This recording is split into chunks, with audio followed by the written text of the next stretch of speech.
Hi, my name is Tiffany, and I'm going to be presenting on the Southwest Transit Marketing Team selection process and the reasons that we chose to select certain people. There's four people selected to be on this team. That is Natalie, Michael, William, and Elizabeth. All four individuals work very well within a team environment as well as independently. Natalie is comfortable in speaking in all situations and is very motivated and driven. Michael and William possess high emotional intelligence, which is going to be critical in a team environment. Michael is comfortable and is confident in his own abilities and within himself. He also has strong writing skills. And William is very positive and brings a positive attitude to the team and is always willing to take on a leadership role. Elizabeth is also as driven as motivated as Natalie, but thinks very logically and looks at the big picture. Elizabeth is also able to work with many different personalities and can flex her personality to theirs. Some of the reasons we did not choose Susan and Ian to be on the team is Susan lacks motivations and struggles with staying on task and focus. She also misses important details due to not being able to stay focused. And then she struggles with taking direction from leadership. And part of this is that she struggles with actively listening. Ian, on the other hand, he does not thrive in a team environment. He works very well independently, but not in a team environment, and tends to miss critical details because he prefers to get the projects done quickly instead of focusing on the quality of work.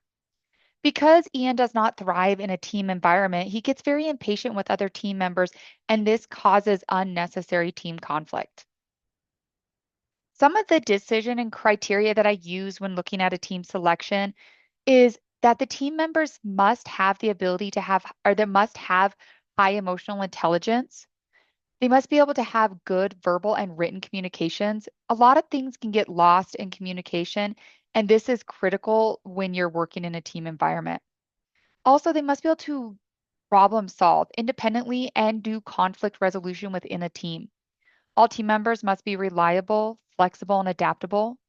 All team members must also have a positive attitude. Negativity can bring the team morale down, which then causes deadlines not to meet and people not to be wanting to work with one another or be able to collaborate with other team members. It is critical that team members can hold themselves accountable. It's important to hold themselves accountable because if deadlines are not able to be met, they must be able to reach out to a team member to get help. And if they're not able to hold themselves accountable, they won't be able to do that. Also, all team members must be committed and dedicated to the company's vision as well as the project and the goals that need to be accomplished. Some of the strengths that the team members have is that they have high emotional intelligence. William and Michael can connect and empathize with each other and have sympathy for one another. All team members are highly career motivated and driven to achieve successful results, especially Natalie and Elizabeth, as they've been with the company for 2 years, and both are very motivated to grow within the company. All team members are natural born leaders and have leadership tendencies. William and Michael have the ability and are skilled in conflict resolution. And then all of the team members, all four of them, are thriving and have thrived in team environments. And then each team member also can work on their own and achieve individual goals because of their individual skills and are problem solvers. Some of the team weaknesses that I see is that all of them are wanting to be in charge because they're natural born leaders. Team members' individual character defects could cause conflict amongst one another. For example, Michael tends to get depressed, which just causes him to lose focus and interest on projects. And Natalie tends to get annoyed by colleagues because she is so driven. Team members' motivation can cause unhealthy competition amongst themselves. According to Natalie's profile, she can be too competitive, which can cause frustration for other team members. Strategies that I can see using for motivating team is being transparent in the company's goals and visions, having a clear defined role for each person and each person to know what their role is and responsibility, to celebrate not only the team accomplishments but individual accomplishments, to set clear goals for both the team and individual, to support mental and physical health. Mental health is just as important as an individual's physical health. To give each employee the opportunity to show their leadership skills and take on leadership tasks, as well as the opportunity to learn new skills. And then to have an open door policy in that employees can build that trust and come to anybody within the company with an issue.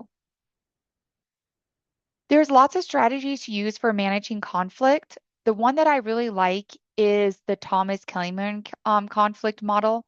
He has 5 different methods you can use: avoiding, competing, accommodating, compromising, and collaborating. Compromising is my favorite. This is where the two parties come together and find a happy medium. They both find things that they can give up to find a compromise.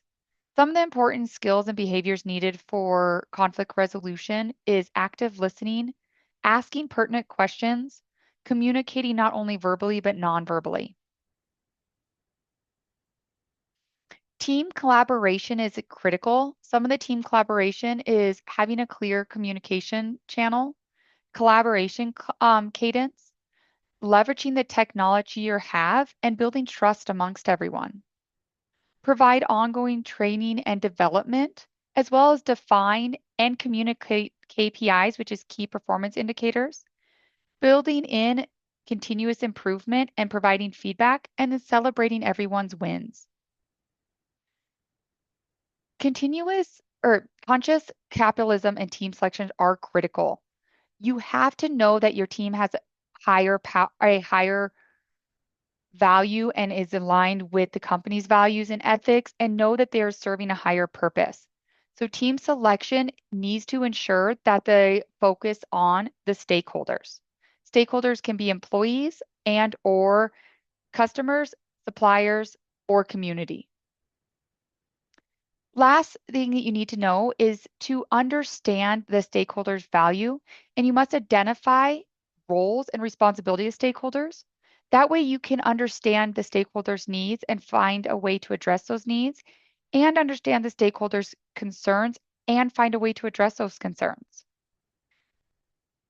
And then, team impacts to business is to ensure that your team can increase the business's productivity and efficiency, to enhance problem solving and resolve issues quickly, to ensure that the motivation from the team will drive innovation for the company, to build strong relationships amongst the community.